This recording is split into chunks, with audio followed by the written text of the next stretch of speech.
Así que voy a leer la palabra de Dios en Lucas 22, del versículo 7 hasta el 22 solamente. Dice así la palabra de Dios. Lucas 22, del 7 al 22. Dice así la palabra de Dios. Llegó el día de los panes sin levadura, en el cual era necesario sacrificar el cordero de la Pascua. Y Jesús envió a Pedro y a Juan diciendo: id y preparadnos la Pascua para que la comamos. Ellos le dijeron: ¿dónde quieres que la preparemos? Él les dijo: he aquí, ahí van las señas que le dio el Señor. Le dijo: he aquí, al entrar a la ciudad, en la ciudad os saldrá al encuentro un hombre que lleva un cántaro de agua. Seguidle hasta la casa donde entrare, y decid al padre de familia de esa casa: el maestro te dice, ¿dónde está el aposento donde he de comer la Pascua con mis discípulos? Entonces él os mostrará un gran aposento alto, ya dispuesto. Preparad allí. Fueron pues y hallaron como les había dicho, y prepararon la Pascua. Cuando era la hora, se sentó a la mesa y con él los apóstoles. Y les dijo: cuánto he deseado comer con vosotros esta Pascua antes que padezca. Porque os digo que no la comeré más hasta que se cumpla en el reino de Dios. Y habiendo tomado la copa, dio gracias y dijo: tomad esto y repartidlo entre vosotros, porque os digo que no beberé más del fruto de la vid hasta que el reino de Dios venga. Y tomó el pan y dio gracias y lo partió y lo dio, diciendo: esto es mi cuerpo que por vosotros es dado. Haced esto en memoria de mí. De igual manera, después que hubo cenado, tomó la copa diciendo: esta copa es el nuevo pacto en mi sangre, que por vosotros se derrama. He aquí, la mano del que me entrega está conmigo en la mesa. A la verdad, el Hijo del Hombre va según lo que está determinado, pero hay de aquel hombre por quien es entregado. Vamos a orar. Gracias, Señor, por tu palabra. Qué maravilla poderla tener, ir a ella y con la unción de tu Espíritu Santo ser guiados hacia toda la verdad. Queremos, Señor, que Él sea quien nos enseñe lo que nos ha revelado en su palabra. Por eso pedimos ahora que tu Espíritu Santo nos auxilie para entenderla y poderla compartir. En el nombre de Cristo queremos ahora, Señor, estudiar tu palabra. En el nombre de Él oramos. Amén. Como para no olvidar jamás, fue Jesús quien dijo: haced esto en memoria de mí. El versículo 19, Jesús hizo énfasis en que esto debía de hacerse siempre, continuamente, y que lo hiciéramos en memoria de Él. Un memorial. ¿Usted sabe lo que es un memorial?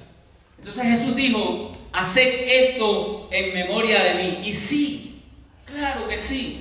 La cena del Señor nos recuerda varias cosas. Cada vez que la iglesia se reúne y llega a este momento en el cual nuevamente comemos del pan partido y bebemos de la copa, nuevamente hacemos memoria de ese momento, pero no es solamente recordar el momento en el cual Jesús partió el pan y repartió esto, que no pasa más allá entonces de eso, de un ritual, si lo hiciéramos de esa manera.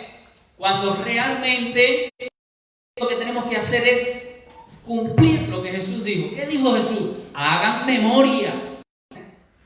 Hagan esto en memoria de mí. Así que cuando ustedes se reúnan para comer del pan y beber de la copa, lo que sí tienen que hacer es hacer memoria.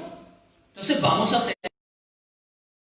Recordar qué quiso mostrarnos Jesús, qué instituyó Jesús, y qué era lo que tenía como simbolismo todo este momento trascendental que fue instituido por Jesús para poder hacer memoria de Él en un día como este. Haced memoria de mí. La cena del Señor nos recuerda algunas cosas. venía a este pasaje bíblico me daba cuenta de algo que hemos estado hablando durante estos últimos meses. Lo primero que a mí, personalmente, así, cuando veo aquí la palabra, lo primero que me recuerda el Señor es que Él constantemente está obrando. Porque nos quiere hablar de lo mismo de siempre, que Dios siempre está obrando. Pues mira, que Dios siempre está obrando. Él está obrando constantemente. Lo primero que tú y yo, cuando vayamos a llegar al momento de la cena del Señor, debemos de recordar, y como para no olvidar jamás, que es el nombre del mensaje, ese detalle así que se nos da por el Evangelio. Dice el versículo 7, llegó el día. No hay día que usted espera, sobre todo las fechas de cumpleaños. Y hay personas que se adelantan ya de la noche anterior y están diciendo gracias a todos los que me felicitaron. Todavía, espérate, deja que llegue el día. Deja que llegue el día, ¿no? Y a veces no los han felicitado tanto y al terminarse el día dice gracias a todos los que me han felicitado. Como para si alguien se lo pidió. Entonces algunos que se nos pasó dicen, ay, se me pasó porque hoy era el día. Porque el que llegue un día es algo muy especial, sobre todo cuando se conmemora algo. Pues entonces estaba llegando un día muy importante entre las fiestas judías. Y llegó el día y Jesús tenía todo bien cronometrado. Bien, todo cronometrado. Cada paso que Jesús daba estaba en armonía completa con el propósito y el plan eterno de Dios. Y lo estaba ejecutando porque Él es un Dios que hace todas las cosas conforme a su beneplácito, conforme a su propia voluntad, conforme a los designios que nacieron en su corazón. Y Él dijo, yo los voy a salvar, y lo hizo. Y lo hizo todo en un obrar constante. Nada ni nadie pudo detenerlo. Cuando Jesús sabe cuál es el momento oportuno y Él va ejecutando su plan y su propósito sin dejar de obrar, Que tú y yo no estemos percibiendo lo que Él está haciendo justo en este momento, no significa que Él dejó de obrar. De hecho, cuando nosotros hoy vamos a hablar un poquito en el segundo punto acerca de los pactos. Cuando nosotros vamos al libro de Génesis, vemos que Dios le dijo a Abraham, en el capítulo 15, oiga, fíjense si Dios tenía todo bien previsto y que Él jamás actúa al azar, que Él le dijo a Abraham, vas a vivir en una tierra extranjera. Pero además, tu pueblo, tu descendencia, esa que yo he prometido, que va a ser más que las arenas, va a ser tanto como la arena del mar y como las estrellas del cielo, o sea, incontables. La promesa de Dios para Abraham era que en su simiente iban a ser benditas todas las familias de la tierra. Y por ende Dios estaba ejecutando ese plan que nació en su corazón en la eternidad, pero que en el decursar del tiempo Él lo fue ejecutando. Y en ese momento Él le revela a Abraham lo que Él estaba por hacer. Abraham tuvo visión de Dios, porque visión es percibir lo que Dios está haciendo y lo que está por hacer. Porque Dios siempre está obrando. Y lo primero que la Santa Cena, cuando usted nunca se olvide que Dios es un Dios que constantemente está obrando. ¿Y qué le dijo a Abraham en el capítulo 15? Le dijo, tu pueblo va a estar cautivo 400 años.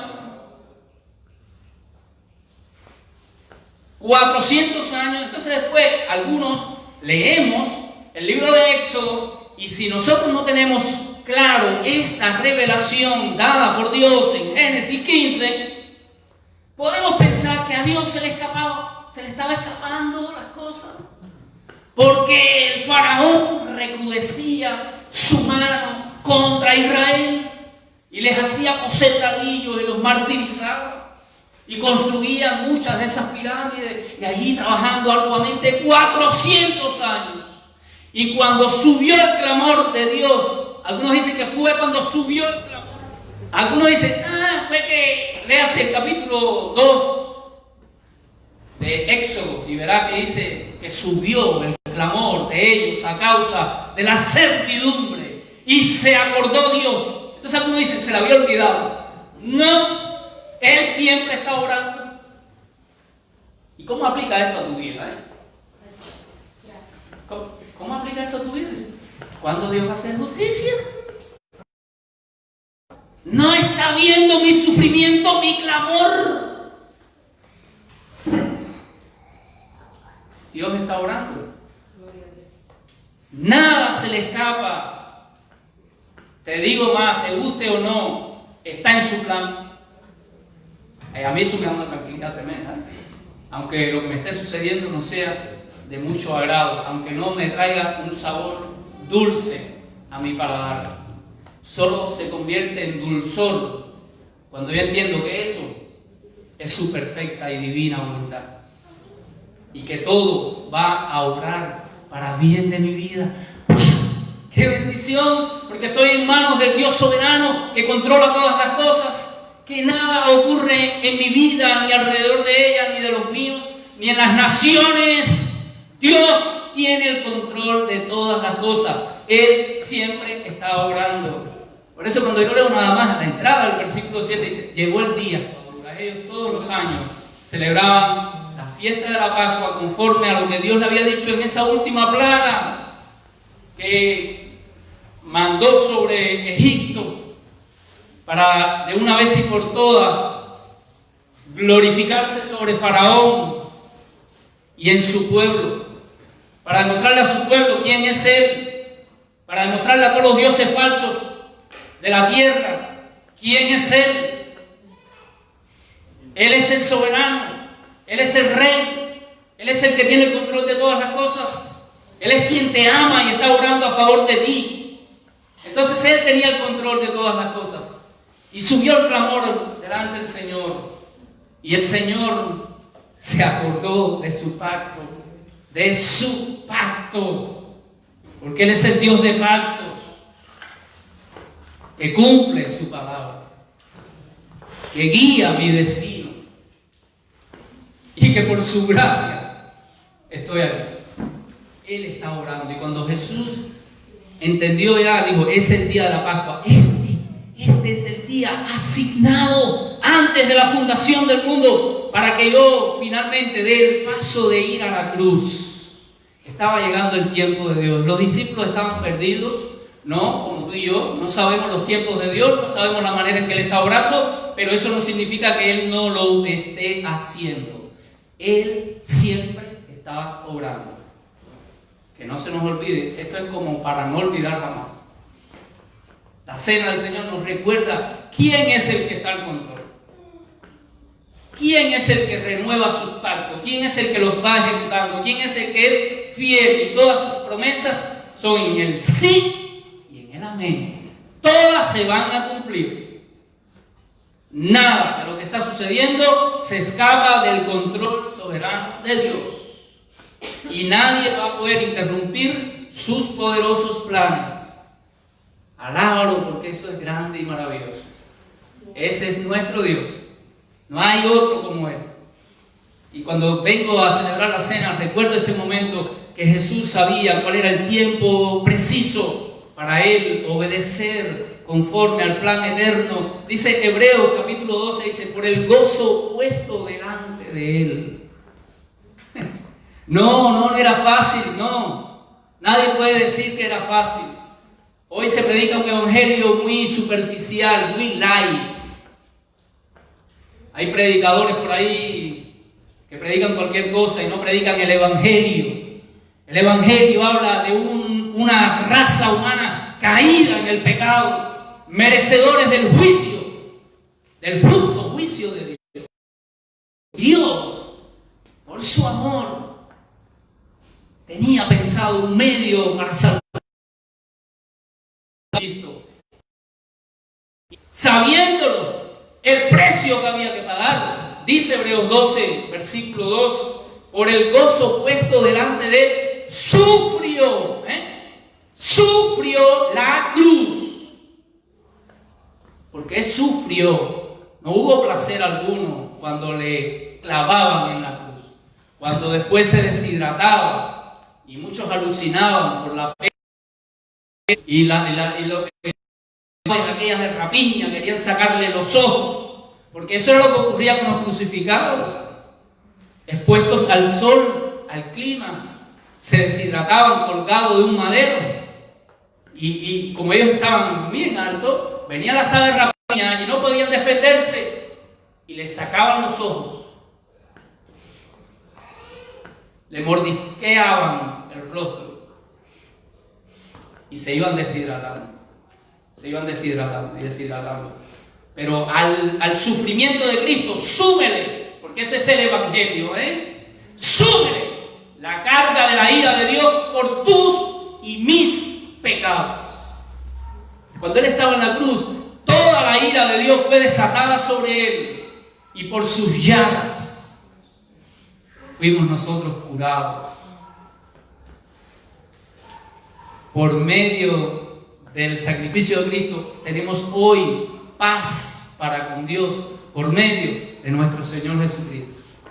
Ese es el Evangelio, no ese que te dice no, en su corazón cabe todo el mundo, y eso es cierto, pero no como te lo están predicando. Te dicen algunas verdades a media, manipulan tus sentimientos, tus realidades, y finalmente no te demuestran que necesitas decir: me arrepiento de mis pecados, porque Cristo es el único que pagó el precio de mi libertad y derramó su sangre, y es el único que realmente me puede salvar. Su obra en la cruz es suficiente para reconciliarme con Dios, con quien yo estaba rebelado. Dios siempre ha estado obrando para cumplir ese plan. Ese es el Evangelio.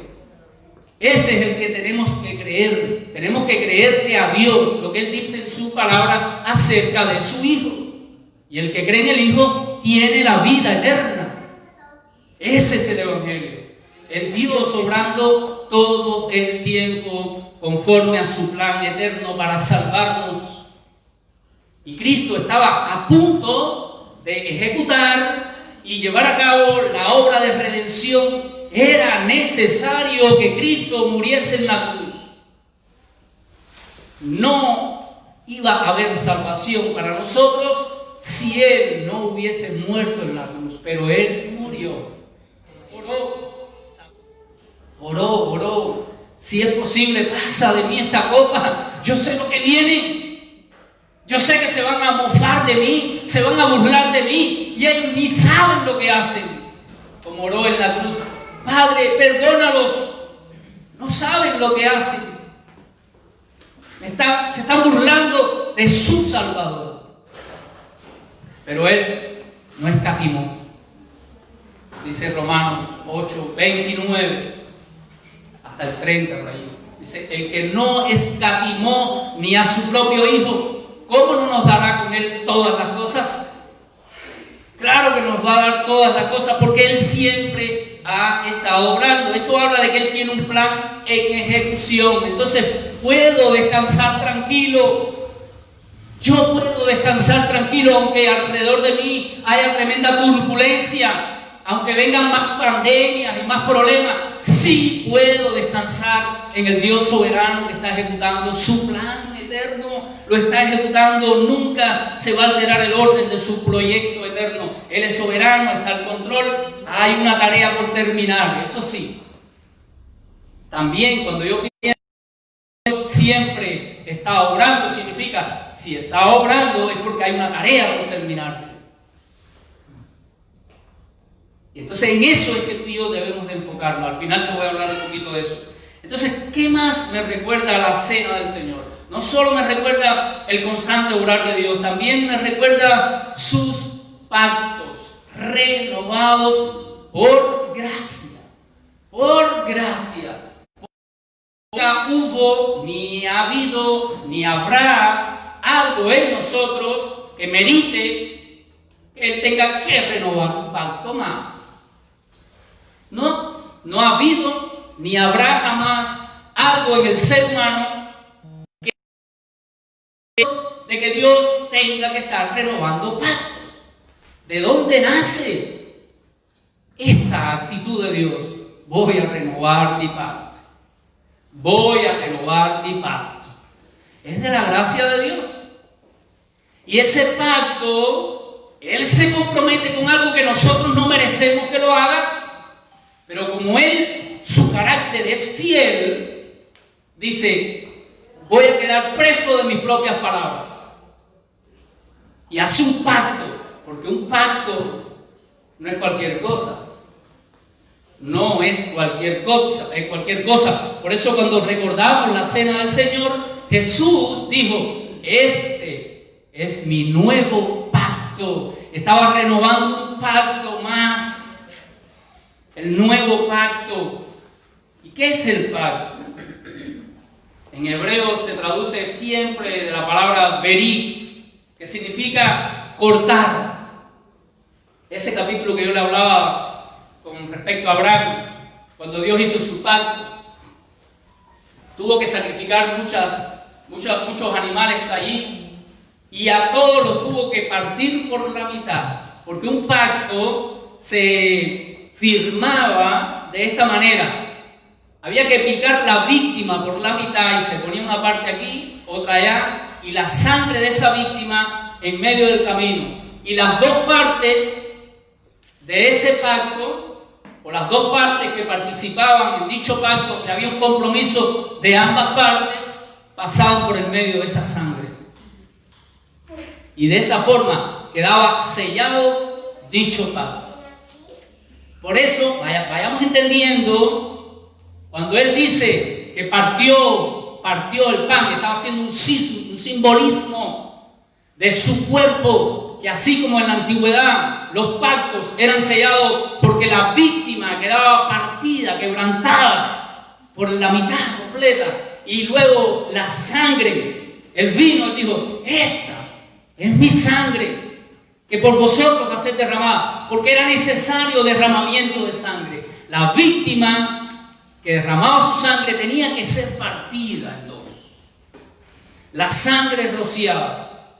Y luego las dos partes de dicho pacto pasar allí. Y quedaba sellado el pacto. Por eso era necesario el derramamiento de sangre de Cristo. Pero en este momento Cristo les está diciendo a sus discípulos, cada vez que ustedes coman ese pan, se están acordando que ese nuevo pacto fue hecho con mi propio cuerpo, quebrantado en la cruz. Por eso podemos entender lo que dice el escritor a Hebreos, dice, por el camino nuevo. Ese camino donde en ambas partes, a cada lado, estaba el cuerpo de Cristo quebrantado. Dice, esto es a través de su propia carne. Vamos entendiendo por qué tú y yo hoy tenemos entrada a la presencia de Dios con ese tremendo privilegio. No está el mérito en mí. Todo está en Él. Hubo un nuevo pacto en el cuerpo de Cristo. Cuando Cristo murió en la cruz, estaba abriéndosenos la entrada libre a la presencia de Dios a través de ese nuevo pacto. Por eso estos elementos siguen siendo pan y vino. En esta ocasión no tenemos hermanos uruguayos, pero la vez anterior lo hicimos como lo hacíamos en Cuba. En Cuba tampoco hay muchas elecciones de temas de vino. Y usé el vino como lo usábamos en Cuba, y algunos me dijeron, el vino fermenta, ¿no? Pero además, el tamaño de nuestras copas son pequeñas. Pero lo importante es el simbolismo. Hoy lo tenemos jugo de uvas, para ser más transculturados. Pero lo importante es lo que esto simboliza. Lo que esto simboliza en sí mismo, simboliza que el cuerpo de Cristo, ese pan, nos recuerda. Tenemos que hacer memoria cada vez que ingiramos el pan, en cada una de las conmemoraciones que hagamos, en cada una de las celebraciones que hagamos como iglesia de Cristo. La iglesia del Señor hacía esto en memoria de Él, y cada vez que lo hacían, que comían de ese pan, recordaban. No hay nada místico en esto. Solo un simbolismo tremendo, y hay un gran valor en que tú no olvides que ese pacto fue renovado por pura gracia, y cada vez que comas el pan recuerdes y digas, gracias Jesús porque moriste en mi lugar. Y sin lugar a dudas, la obra de gracia aplica a tu vida ahí, y el Señor te ministra y tu vida es transformada y cambiada en cada encuentro con Dios. Hay una verdadera adoración si lo hacemos de esa manera. Así que cuando llegue el momento de ingerir el pan y el vino, estemos recordando y dándole gracias. No le va a pasar nada. por comer o dejar de comer. Después voy a explicar quiénes. Pero no piense que le pasa algo. Solamente si usted ha recibido el sacrificio de Cristo en la cruz como pago suficiente por sus pecados, y usted ya se bautizó en plena convicción de que usted está haciendo una profesión pública de fe, diciendo que ya usted ha muerto a esa vieja vida y que anda en vida nueva, no hay nada que impida que usted participe de este memorial, de este recordatorio. Entonces eso lo haremos ahorita cuando pasemos a ministrar la Santa Cena. Pero justamente al hacerlo, ella nos recuerda que Dios es un Dios de pactos. Somos renovados en ese pacto, en el pacto de la gracia de Dios, en el sacrificio de Cristo. Él sigue siendo fiel, siempre fiel. Pablo se lo decía al joven pastor Timoteo: si nosotros fuésemos infieles, Él permanece fiel. Él no puede negarse a sí mismo. Él dijo y será hecho. Así que Dios es fiel y por eso guarda sus pactos. En los pactos, los que no permanecemos fieles a Él somos nosotros. Y si ese pacto se mantiene vigente y surtiendo efecto, es porque el que sí es fiel es Él. ¿Me explico? En ese pacto, acuérdense, participaban dos partes. Ya Cristo murió en la cruz. Su cuerpo fue partido, su sangre fue derramada. Hay dos partes que hacen un pacto. Dios dice: si tú crees en mi sacrificio, eres salvo. Y comienza una obra en Jesús por medio de la obra del Espíritu Santo. Es precioso lo que ocurre a partir de ese día. Y Dios hace un pacto de cumplir esa parte. Y tú y yo lo único que tenemos que hacer es disfrutar de una relación diaria y personal con Él. Como Jesús dijese en Juan 15:5, hablando de la vid. Dijo: yo soy la vid. Porque la vid también tiene que ver justamente con el símbolo de Israel. El símbolo, cada nación tiene muchos símbolos. El otro día alguien me dijo: esas banderas. Bueno, en Israel acampaban las 12 tribus. Cada tribu tenía una bandera. Yo estoy muy feliz de tener esas dos banderas ahí atrás. Cada vez que miro para atrás digo: Cuba linda, libertad para ti. Que Dios bendiga a Cuba. Y cuando miro así la otra bandera digo: bendito Uruguay, que nos abre sus brazos, que nos dignifica como seres humanos, respetando los derechos que en nuestra isla no nos conceden. Vamos a dejar esa parte. Pero los símbolos son importantes. Israel tenía muchos símbolos. Y el símbolo de la nación era la vid. Y Jesús se paró allí donde ellos tenían ese símbolo y le dijo: no miren más para acá. Yo soy la vid verdadera. Yo. Fíjense si es la verdadera, que Él simbolizó el fruto de la vid con su sangre. Israel tenía como símbolo de la nación la vid. Y Jesús dijo: yo soy la vid verdadera.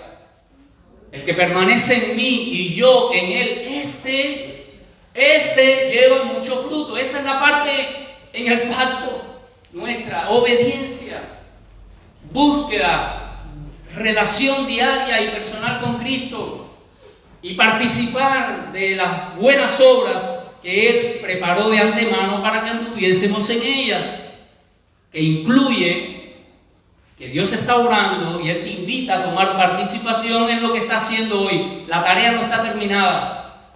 Nuestra parte, o nuestra participación, es unirnos al obrar de Dios. Todo lo demás está garantizado en Él. Y en ese intento fallamos. Y qué bueno que el pacto no depende de nuestras obras. Porque si de eso dependiera, nosotros no fuésemos salvos. Pero somos salvos porque Él permanece fiel. En ese pacto, el sacrificio de Cristo es suficiente, pero Dios no retira su palabra. Dijo: el que cree en el Hijo tiene vida eterna, y la tiene. Porque Él es fiel. Nos vamos explicando con el tema pacto. Dios es fiel y eso es lo que me da garantía a mí. El Dios de pacto que Él es, y lo hace por pura gracia y lo renueva solo por su gracia. Los pactos del Antiguo Testamento ya lo explicamos. Y bueno, ahí estaba el Dios fiel. Por esto Jesús dijo: hagan esto en memoria de mí. El pan ya lo expliqué la sangre, luego lo hizo allí en la cruz. En este momento que Él mandó a sus discípulos y junto con ellos celebró la Pascua, la cual era símbolo del que habría de venir, y en ese momento Él les habla de su propio sacrificio, diciéndole que habría de venir soy yo, y yo ahora estoy ya listo, y por eso este pan simboliza mi cuerpo que por vosotros es partido, como debía de ocurrir en cada pacto, y este vino representa mi sangre que por vosotros es derramada. Hagan esto en memoria de mí, recuerden mi pacto. Entonces eso es lo segundo que la Santa Cena o la Cena del Señor nos recuerda. Y por último, quisiera no pasar por alto que también la Cena del Señor nos recuerda el mensaje que hay que anunciar. Cristo viene. Además de todo lo que he mencionado, que incluye parte es la esencia misma del Evangelio, nuestra condición, la obra perfecta y suficiente de Cristo, y que hay que anunciarlo. Hay que anunciarlo, dice el texto, sobre todo, en esto le gana un poquito más Mateo al describir el evento futurista de que tomaremos la cena, esta misma cena, que a partir de ese momento, los discípulos, la iglesia no iba a tener más el privilegio de tener a Jesús físicamente, porque jamás Cristo ha dejado de estar con su iglesia, solo que Él no participa, Él nos ve participando y haciendo memoria de ese acto, pero habrá un evento futuro que la iglesia tiene que anunciarlo, y al recordar ese evento futuro del que Él dijo estas palabras, y os digo que desde ahora no beberé más de este fruto de la vid no lo beberé más habla de un lapsus de tiempo, habrá un tiempo en el que yo no lo beberé más con vosotros, y el hasta dice de esta manera, hasta aquel día en que lo beba de nuevo con vosotros en el reino de mi Padre. Va a haber un día en esas fiestas del Cordero que nuevamente su iglesia, como veíamos en la reunión Zoom, acuérdense de la reunión Zoom todos los viernes a las 8 de la noche, allí recordábamos que el Dios que tiene una tarea y la está cumpliendo, felizmente se cumplirá. Y cuando vemos el cuadro de la adoración celestial, vemos que delante del trono de Dios y delante del Cordero había una multitud, millares de personas, y eran, dice la palabra, de todas las naciones, de toda tribu, de toda lengua, de todos los pueblos, porque hacia ellos hemos sido enviados nosotros. Así que hay una tarea por realizar. La iglesia, al celebrar la cena, esto no es para zánganos espirituales, sino gente espirituales que hacen memoria del sacrificio de Cristo y saben que hay que seguir anunciando. Que hay que seguir anunciando que Cristo viene y un día lo beberemos nuevamente con Él en el reino de su Padre. Entonces, es precioso saber que tenemos participación en el obrar de Dios, que tú y yo ahora somos parte. Y Pablo se preguntaba, ¿y cómo irán? ¿Cómo oirán sin haber quien les predique? Por eso creemos en una iglesia que está activa constantemente, no en un lugar, sino en cualquier lugar. Ella brilla la luz de Cristo y es como la sal que cumple su función de evitar la corrupción, de preservación. Somos la sal y la luz de este mundo, la iglesia del Señor, y tenemos un mensaje que anunciar. Ahora, lo último que quería mencionar, no era aquello, sino esto, es las realidades del ministerio. Justo en la cena del Señor, ahí se pone de manifiesto, y nosotros no debiéramos jamás olvidar que hay realidades en el ministerio. Tenemos una tarea a la que Cristo nos invita a participar, pero al hacerlo, cuando usted se dispone a hacer la tarea, ¿sabe cuántas cosas usted va a enfrentar? Va a tener que enfrentar un servicio anónimo. No siempre el servicio es protagonizando las primeras listas del rating. No, que a mí me reconozcan, como nos gusta esa parte, ¿no? Mira, yo hice y nadie me ha mencionado. Este pastor se les olvidó. Mira, dijo que Abimael, que si pone en los YouTube y también los comerciales. No es el YouTube que lo hace. Y a mí no me dijo nada. Bueno, pues primero que ni esperes que yo lo haga, porque yo debo hacerlo, porque la palabra de Dios, así como tú también lo debes hacer, dice, al que honra, honra. Pero no esperes nada de los hombres, espéralo siempre del Señor, que todo lo ve, y que en lo secreto Él es el que hace recompensarte en público. Así que todo lo que hagáis, hacedlo como para el Señor, no para los hombres.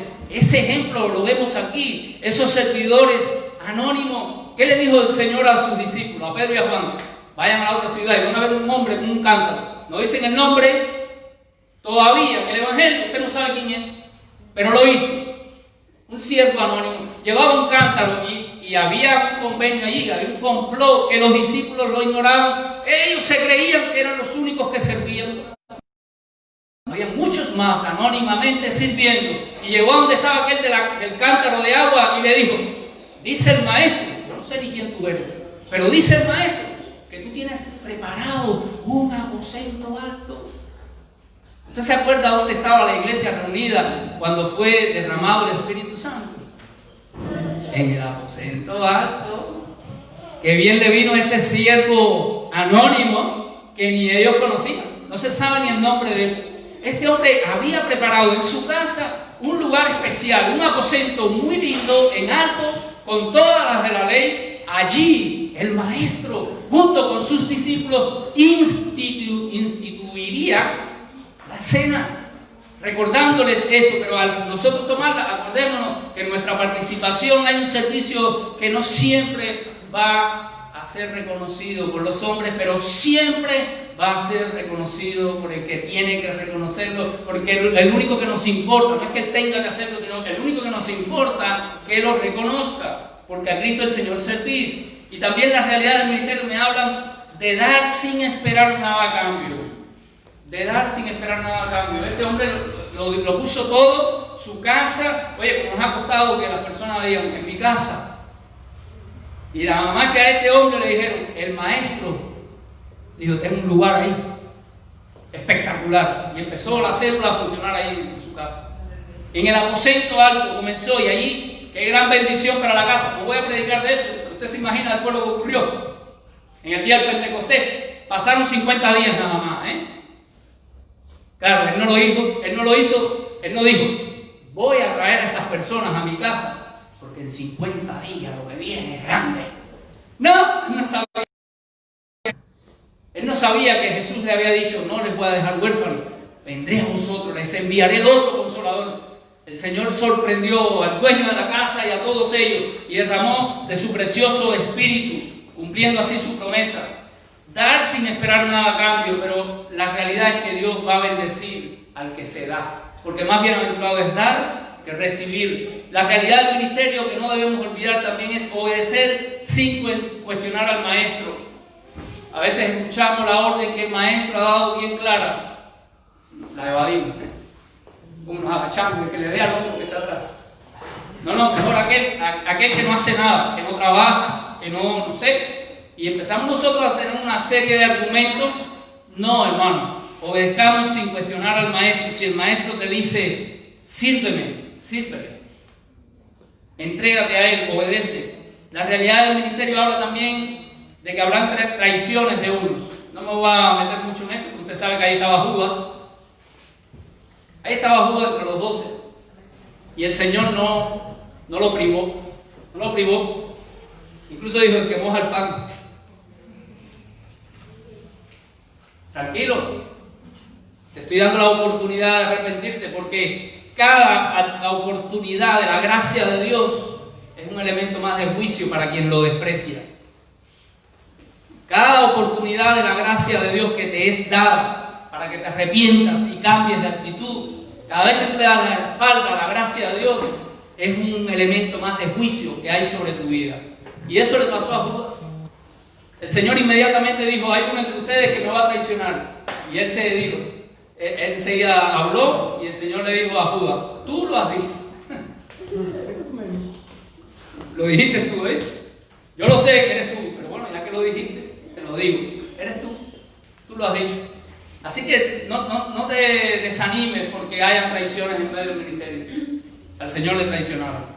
Pero Y también están las pretensiones de otros. No voy a predicar de eso, pero ahí al final vemos que empezaron a disputarse. Cuando él dijo, no lo beberé más hasta el reino de mi padre, todo el mundo empezó a decir, ya llegó el momento de la repartición.